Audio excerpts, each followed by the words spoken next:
Welcome everybody to the Resilient Podcast. My name is Neil Tan and I am your host.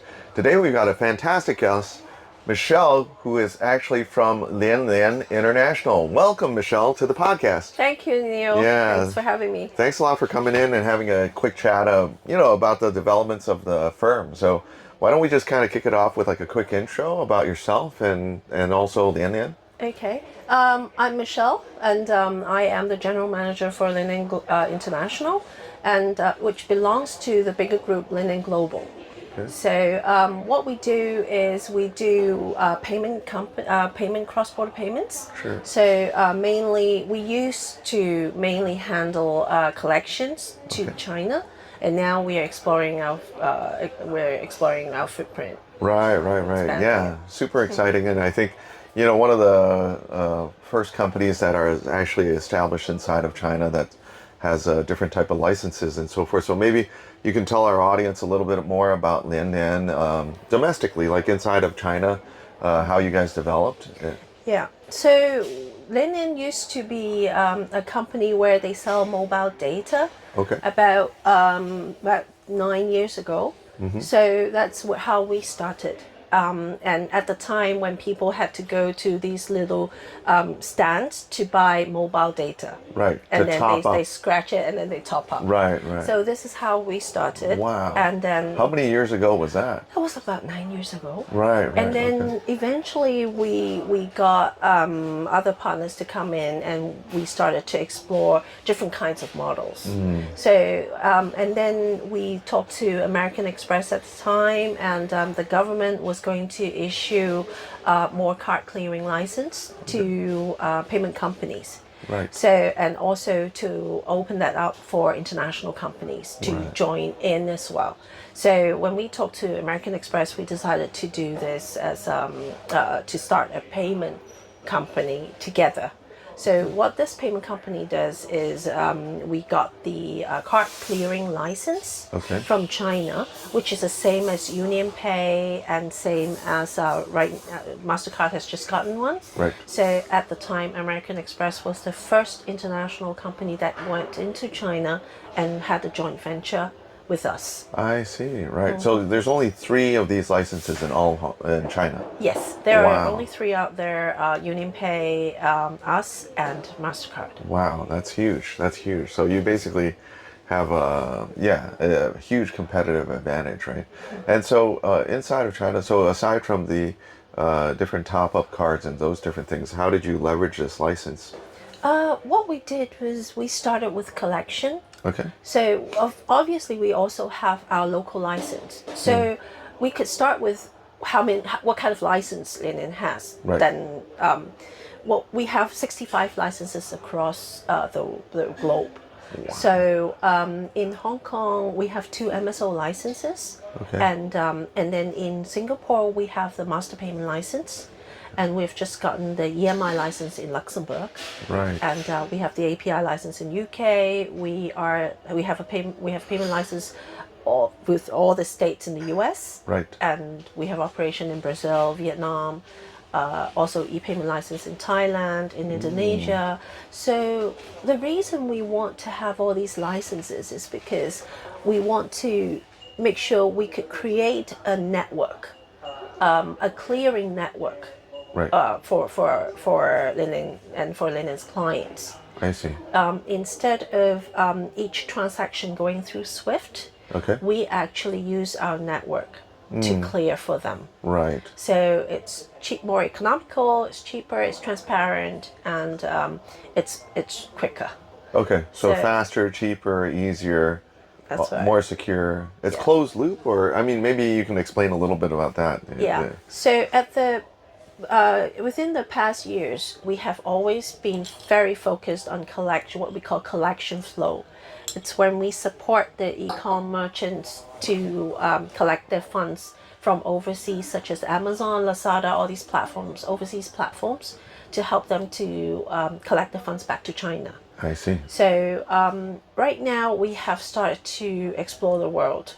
We've started to expand our footprint. Then therefore, what we do is we have a new product launching in July. We've just gone live yesterday, but officially launched in July, where we offer this corridor, this pay to China corridor, which was very unique to us, to other partners, other payment partners or virtual banks out there.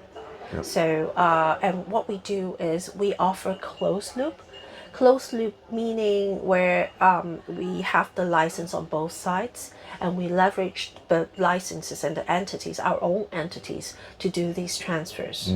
So what happened is, like in Singapore, back in December last year, they had they all of a sudden they had a new regulation where the MSOs, the money service operators, the PSP locally in Singapore cannot use their existing route to China, because there were a lot of funds being frozen when they sent to China. It's because of the traditional way how they do remittance. So they were only allowed to do this now with banks or companies with card clearing license, which is us, UnionPay, MasterCard, or banks. It was because of this case that was happening in It Singapore. wasn't just one case, actually. It was, they had a whole protest in Chinatown that has caught the MAS attention, and they have to do this immediately, and they stopped everything in Jan. What was the protest? There were just, I forgot the amount, but there was a huge amount of funds being frozen in China. When they have done these remittances, they have sent this money through licensed entities in Singapore. So Sending inbound into China and basically got And they were frozen, and they could not clear it. And then now basically Singapore government has come around and said, all right, just use these three. Yes. Essentially, which is just use these three or the banks. or the banks. But, sure.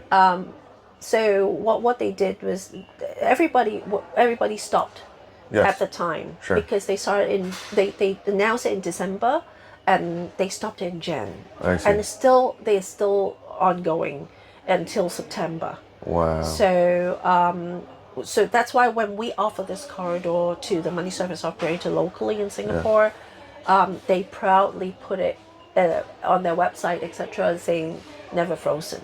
Yeah. Never frozen, and that's not a Disney movie.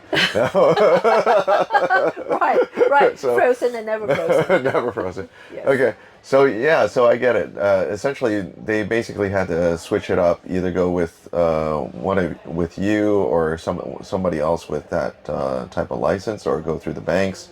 Essentially, that's SWIFT. Then, like, you either use those different corridors, and then now that problem solved, or is it still kind of it's still lingering, right?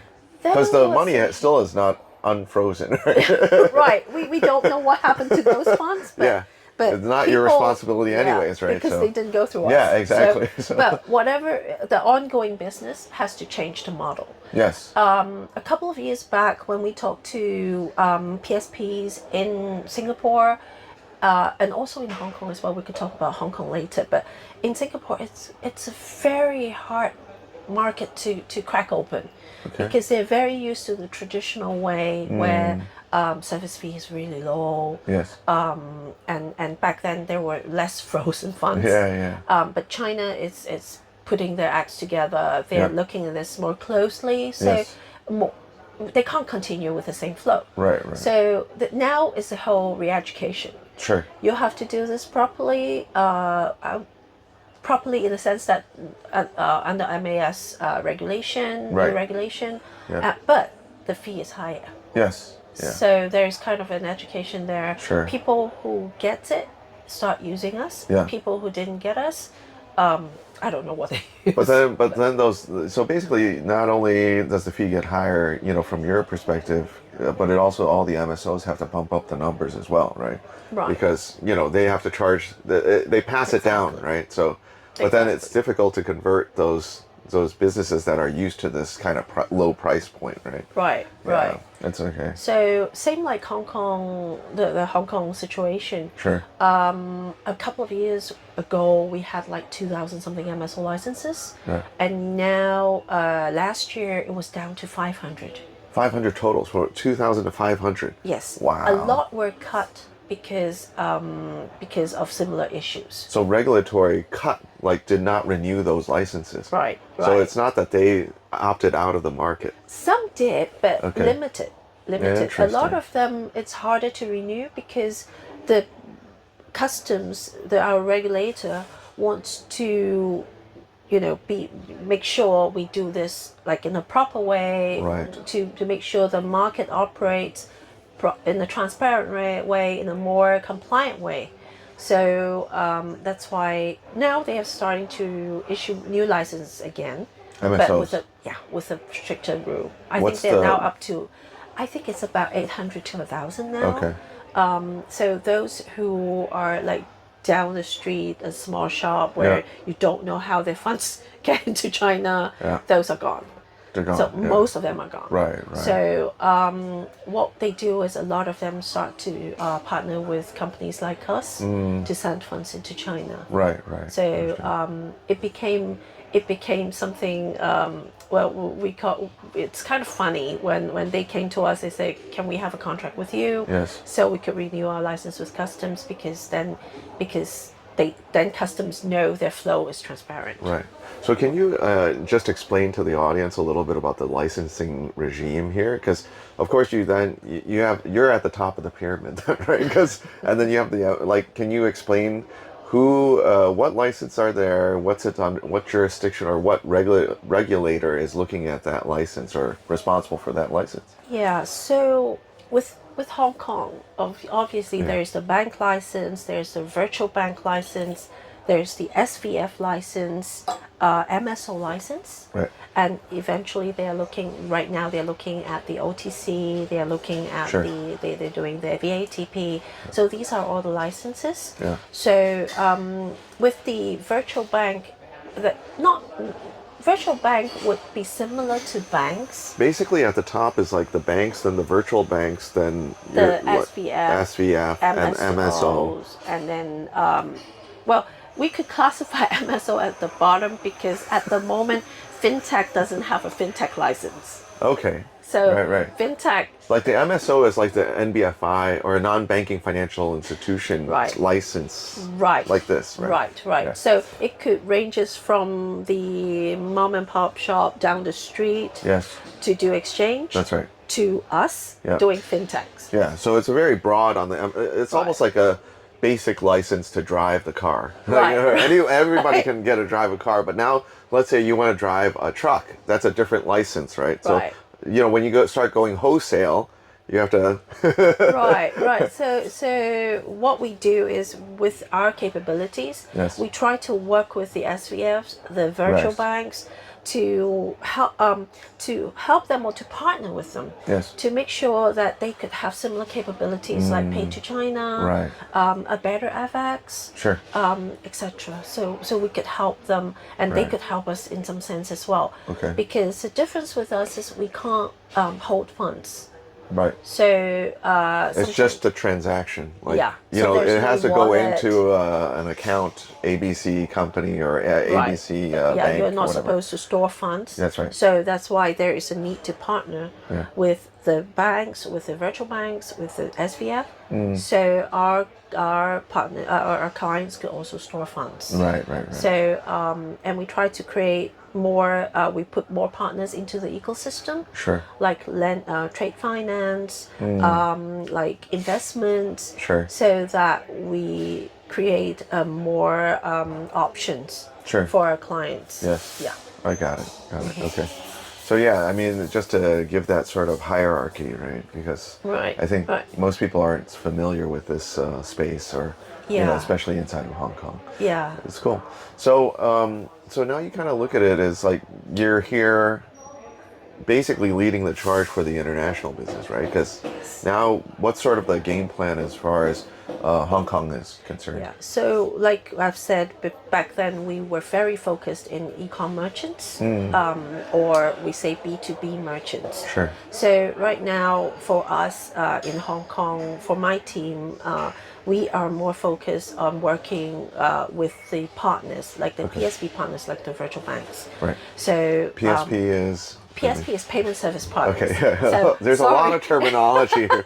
So yeah. Yes, right. A lot of acronyms. So, Yeah, a lot of acronyms. yeah, so we work with them so that they could have this corridor as well. Sure. So this corridor used to be our corridor. We only service our clients, Yes. but now we offer that to our partners as well. I see. And PSPs are, give maybe some examples of PSPs would be. PSPs will be like PayPal, Yes. our partners Tunes, Yes. Pay, Right. all these partners, more sizable partners, or down to smaller MSOs, local MSOs in Singapore or in Hong Kong. Got it. So they are the smaller ones where they directly assist their clients to send funds to China. Yep. But back then in Hong Kong, we have all sorts of different types of corridors and customs that our regulator could not see the whole flow. Right. And obviously because a lot of funds were frozen too. So in China, Right. we need to do this better. Yeah. The whole industry has to do this better. Right.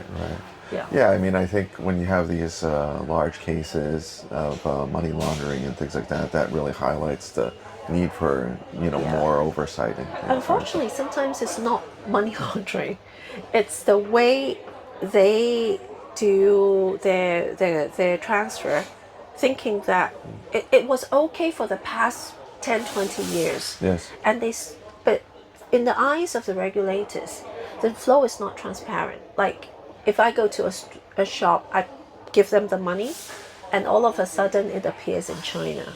That's what was happening. Yes. Okay. So that's not good enough for the regulators. Sure. So how did it get into China? Yeah. And obviously with SAFE, which is foreign currency control in China, that's not good enough. Right. So we have to do this much better. Yes. So that's how Lianlian and our other people in this industry are doing. So to make sure this is the flow is more legit, it's more transparent. Right. So like there was a case which I always talked about. It's when we had a client who came to us and said, she went to one of the stores and then she did a transfer to her own account in China. Yeah. So both sides, we call it first party transfer. Right.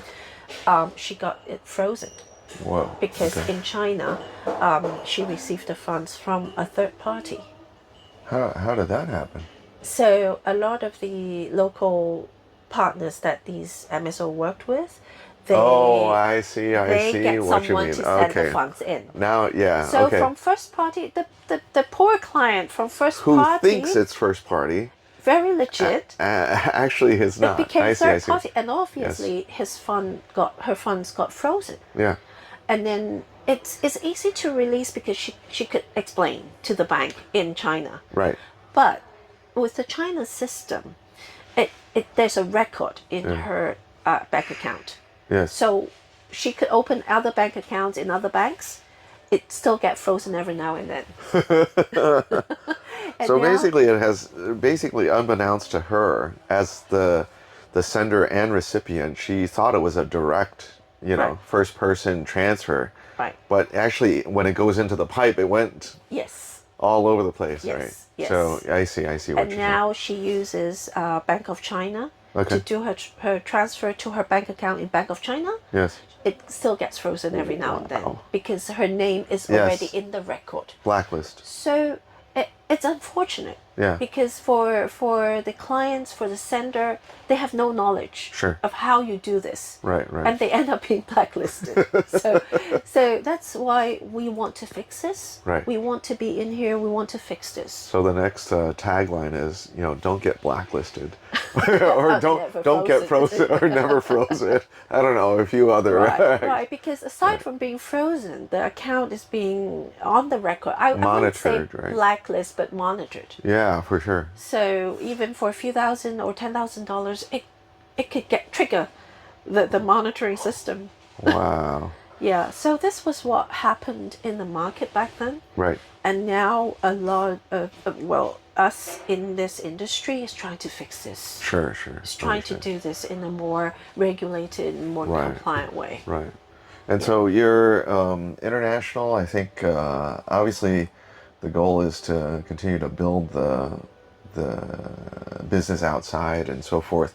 You also just recently listed, right? Yes, we were listed in Hong Kong on the 28th of March. Wow. So congratulations. Thank you. And I think we are the first payment company that's gone from China that's gone listed in Hong Kong. Is that right? Wow. Yes. That's great. So now it's time to deploy the cash. And they got you. They're like, let's go invest internationally, kind of explore these different markets and those different things. Right? Yes, so that's why we went to Middle East, where a lot of people are talking about Middle East. Yes. But we actually have got a lot of requests from Middle East. Okay.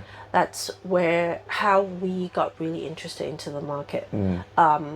We have merchants from China opening stores on the platforms in Middle East. We have payment partners requesting for us to open the Pay to China corridor to them. So we do see a lot of actions, a lot of interest in working with companies like us in Middle East. So when basically a lot of Chinese companies, whether it's e-commerce or merchants, are diversifying internationally, they're going into the Middle East, and then hence they need the remittance functionality. They need to collect the funds back to China. That's right. That's right. And also like Vietnam, one of our very hot market right now. Last year we just started our B2B business. We started with one client. Well, in Vietnam, we had a seminar. We had an online seminar, and then one person registered, and then within that night, we had 3,000 account opening requests in the system. Not all could be onboarded, right? But within that year, we had 5,000. Wow. So right now we're still Vietnam. We're still having more clients, and what happened is they are like 15 years ago, China 15 years ago, where they were trying to venture out, they're trying to do business outside, and they need to collect the funds back to Vietnam. Right. So that's a huge potential there as well.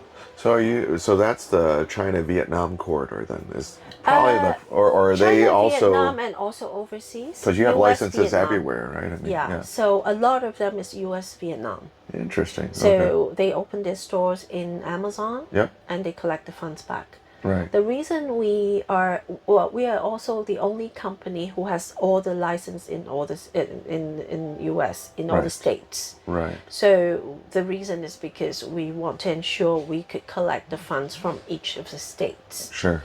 And back to wherever the client is, say like Vietnam, Indonesia, Singapore, Hong Kong, etc. Right. China, right. obviously. Got it. Very cool. Yeah. Good stuff. Yeah, so I think that's like super interesting how you're basically evolving your business model against what's happening inside of China, inside of these other international markets, and then adapting to that market, whether it's talking about the corridors like China, Middle East, or, China, Vietnam, or US, Vietnam, and things like that. Maybe switching gears a little bit about your own personal journey, your career so far. Maybe tell us a little bit about how you ended up into this, it's a publicly listed company, but you're basically the first employee to kind of develop the international business. So what's been this sort of entrepreneurial, this journey all the way to basically entrepreneurship, right? Well, when I first started in this industry, I represented the investor because I used to be in VC. Oh, right. Okay. I wasn't in this industry. Okay. We invested, well, we as in me, myself, Yeah. before Lianlian's time, Yeah. we invested in a payment company, Okay. and I got deployed into that company to manage that company. Okay. So that's how I started. How I started learning all these acronyms. So yeah, I started from there, and then Lianlian was one of my clients. Okay. So that's how I started. And then when I joined Lianlian, we at the time we were still using each country's license to support our China business. Sure. Where all the business development is being done in China, in Hangzhou. So when I joined Lianlian, I thought there is huge potential out there, especially when I worked for that payment company in UK. I see a lot of potentials. Yes. So I took a lot of time to talk to our senior management team to see if we could start exploring the overseas business. That's how we started in Hong Kong, and then we gained more licenses in Singapore. Then we developed a wallet system in Singapore because the MPI license in Singapore allows us to store value, the same as SVF in Hong Kong. Okay. So that's how we explore, we expand our footprint, and we explore more markets. Right. And at the time, we also have the Brazil business, where there's a huge amount of Chinese there doing business, or Brazilians need to pay to China. What we see is a lot of people need to pay to China. Everywhere we go, our BD team go, everyone is asking us the same question. Like, how do I pay China? Even at my trip back to, I went to boarding school in UK. Okay. So when I went back to UK to visit my family, my friends, everyone is asking me that question, and I end up sitting down with my laptop to onboarding them. That's very cool. Yeah, so that's how I started, and that's how we started to expand our footprint. Right. Yeah. How did you? I mean, how have you found kind of this journey as far as settling in Hong Kong and developing the business here? You know, and how to internationalize it, I guess. I guess we are lucky. We're very lucky. Our senior management team, they are educated. A lot of them are educated in the US, in UK, in Europe. So they have seen the world. They have been to a lot of places. That's why they understood what I was trying to do. So, and they empowered me to do that. So I am very lucky. Right. I'm very lucky to have a management team that would trust me. Yes. And to empower me to do all that. To support you. And to test it out too. Not everything works. Right. So, and to test it out, and they allowed me to fail at times. Okay. And to re-explore. Yes. So that's why I'm very lucky. Positive direction. And then so you kind of look at sort of like the future development of the market, and then also talk about a little bit Lianlian's sort of roadmap, right? Because I think there's a couple other things that you guys are working on right now. So. Yeah, I think moving forward, what we want to do and what we are seeing is Web 2 has to merge with Web 3 in the payment journey. Right. It's inevitable. Yes. If we don't do it, we will fall behind. Sure. So this is what we are exploring right now. Yep. So in the near future, we want to see that with our product team, we want to see that in the new product that we are launching in July, eventually, in that API, that would include stablecoin payment as well. I see. So this is something that we are looking at, and of course, we have to look at how Hong Kong will be regulated in this space, and we have started another entity within Lianlian Digitex Group to apply for the VATP. So we are one of the 11th, and so this is what we're doing right now to make sure we are we are in this. We are in the Web3 space Right. to do to enhance our payment journey. Right. Yeah. And you see eventually, I mean, VATP is one thing, then you're going to go for stable coins, and then that's when you go back almost into the core business, right? Because then that's cross-border remittance, that type of thing. Yeah. What other, are you also exploring other areas inside of Web3 or? With the Web3, cross-border, but excluding China. Sure, sure. Yeah. Of course. So what we see is a lot of countries like Vietnam, Indonesia, Brazil, Middle East, Africa, all these, it's very natural to include Web3 in the payment journey. So this is what we will explore for the overseas market. So with the Web3, we are working with a lot of partners in the areas now. We're talking to them. We are trying to design the flow. Sure. And to support our merchants and support our other partners as well. Got it. And so how do you see, I guess Web3, this is inevitable. Where do you see kind of Web3 development, and then how, I guess, right now you're more focused in terms of payments, but then, as you go along, how do you see it developing both market-wise and also for the platform? Will you go into, let's say, hypothetically, DeFi? Will we know Lianlian have a DeFi platform, or like how do you see it developing soon? At this moment, we are still waiting to see how it will be regulated. Sure. Before we could say how this would appear. Sure. In the Lianlian ecosystem. How do you participate in it? Right, like the VATP, how I could map that into our ecosystem with, like we are getting an SFC license. Yes. And how will that be able to offer virtual asset related investments for our clients? Sure. So I think with the Web3, it will develop and it will become popular. Sure. Will it replace the Web2 payment journey? Probably not yet. It would take a few more years to go, or even longer. Yes. Because we are still very cash based. Yes. We're still very fiat based. Right. Yeah. So, it's been great catching up with you, Michelle. I mean, I think that you guys are doing really, really well. I mean, obviously, congratulations on the IPO, one of the very few that actually got out of the gates for this year. And, continued success and developing the markets. Let us know, keep us updated on the future developments, for sure. Thank you, Neil. Yeah, Thank you so for much. having me. Thanks.